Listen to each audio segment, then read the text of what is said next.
Hey, what's going on guys, my name's Raph, and as of episode 109 of the Pokemon Journeys anime, we now have the full roster of Masters 8 trainers and their rankings. In light of this, I've decided to start a new series on the channel called the Masters Collection. For those of you that know me, I tend to love to make explain videos about the Pokemon anime. The new creative project series will be outlining and explaining the potential full teams of each Masters 8 trainer. I'm going to be starting from lowest rank upwards, so today, the first trainer we'll be talking about will be ranked 7 Masters 8 trainer Iris. There's a bunch of information to cover, so let's jump straight into it. Don't forget to give this video a like to show support, and be sure to bring out my next video shortly. Make sure to subscribe if you haven't already to keep up to date, and without further ado, let's begin. Let's start off by talking about Iris's background. Iris made her debut in the Black and White series and went on to become one of Ash's companions during his Unova adventure. Originally afraid of Dragon-type Pokemon, she later on began to like them after being saved.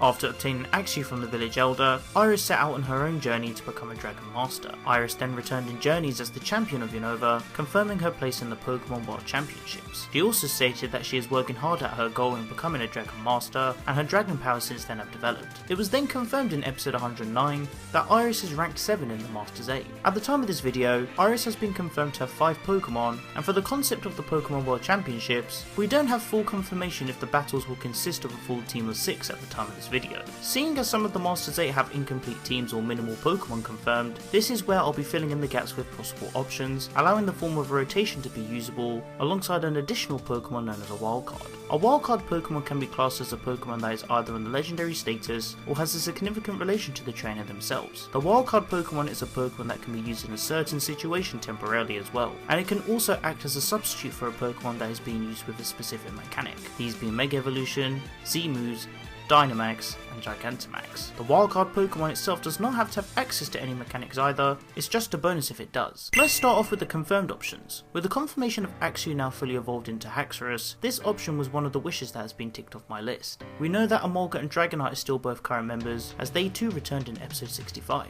Iris also has her iconic Excadrill, and also the Gible that she caught at the end of the Black and White series. From what we see from this team, some would say that any of these Pokemon could be used. I would assume that maybe her Gible could have evolved into a Gabite or maybe even fully evolved into a Garchomp now, but that hasn't been confirmed as of yet, so I'll shift this Pokemon as a potential option. Now let's take a look at the potential options that could make up Iris's full team alongside Pokemon that she could use in the Masters 8 tournament. Before I begin, the details I'll be discussing are in no particular order.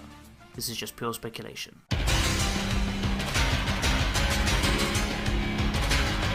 The first option could be either one of the following Pokemon from the Applin line, these being Flapple or Appleton. During Iris's quest of becoming a Dragon Master and entering the Pokemon World Championships, I reckon Iris could have caught an Applin and evolved it into either one of these Pokemon. The Grass Dragon typing would suit Iris nicely not only in terms of battling, but also in context to her origin. Iris was someone who was one with nature, often swinging on vines and eating berries. The stats for both of these Pokemon have a focus on either attack and health, something Iris's Pokemon tend to thrive in the most at, so having either one of these Pokemon on her team would be ideal. Both Pokemon also have access to the Gigantamax mechanic, so should Iris wish to use this mechanic in the tournament, then she could, especially seeing as she hasn't got any Pokemon on her current team that are currently known to have a mechanic established. But we'll save the Gigantamax for further elaboration later on.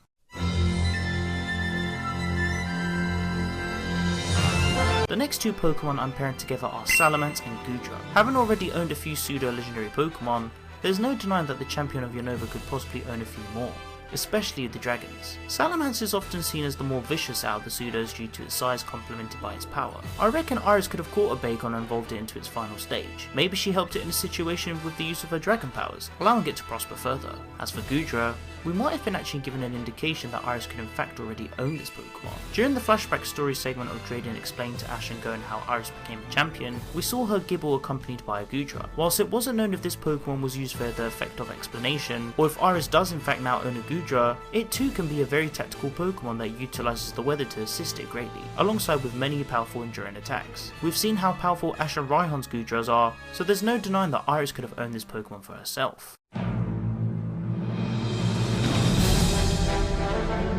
Druddigon is a Pokemon I feel Iris could have on her team as more of a nostalgic factor. In episode 136 of the Black and White series, prior to starting her adventure, Iris explained that she never used to like Dragon-type Pokemon, and she was actually scared of the Pokemon species. After encountering a Druddigon in a cave, the Pokemon was feeling opposed to her. However, after she treated its foot, it repaid the favour by saving Iris from an attacking Scolipede. Due to this then caused Iris to like Dragon-type Pokemon. What more of a better occasion to have the Pokemon on her team that essentially kickstarted her passion and aspiration. We know that in the same episode Claire obtained a shiny Druddigon, to which Iris later battled. But I even reckon that she could have caught this Pokemon in its shiny form to symbolise the start of her journey and development of herself too. There's many other options as to which Pokemon Iris should have caught as a shiny, but I reckon for me that Druddigon hits the heart more personally for her character.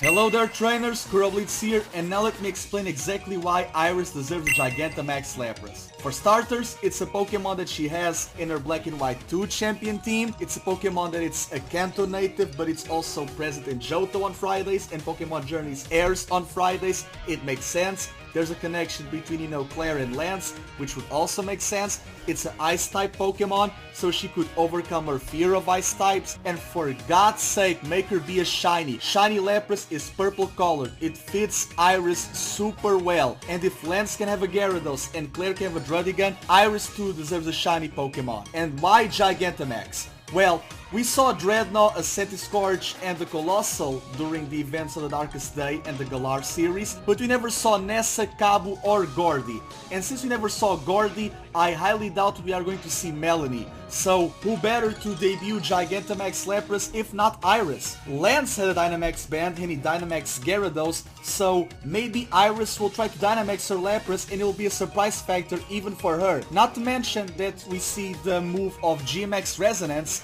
Kyodai Melody, like music, like Meloetta from Operation Tempest. It will basically give her a free Aurora Veil that she can utilize well to defeat many trainers in the vicinity and prove to her worth as the Unova champion.